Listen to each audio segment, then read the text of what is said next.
Hi, my name is Paul Wright. I'm a hospitality manager for Sanctuary Care. So today I'm making a Kedgeree with a poached egg and fresh watercress using the Knorr Professional clear fish paste bouillon.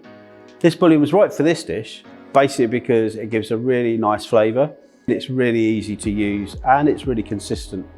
Take our pan, we're going to add some fresh butter. We're then going to add our onions, which we're going to soften, and then we're going to add our basmati rice. Now we're going to add the Knorr korma paste, which we need to cook out for about 2 to 3 minutes, which we need to now stir and cook until it starts to go translucent. So we're going to add a Knorr Professional clear bouillon paste to our boiling water and whisk well. And now we're going to add that to our pilaf mix. We now cover that, and now we're going to place that in the oven and braise. While that's braising, we're going to take our fresh smoked haddock and we're going to steam in the oven for about 10 to 15 minutes. Now we're going to take our haddock and we're going to flake it and remove all the skin and check to make sure there's no bones in there.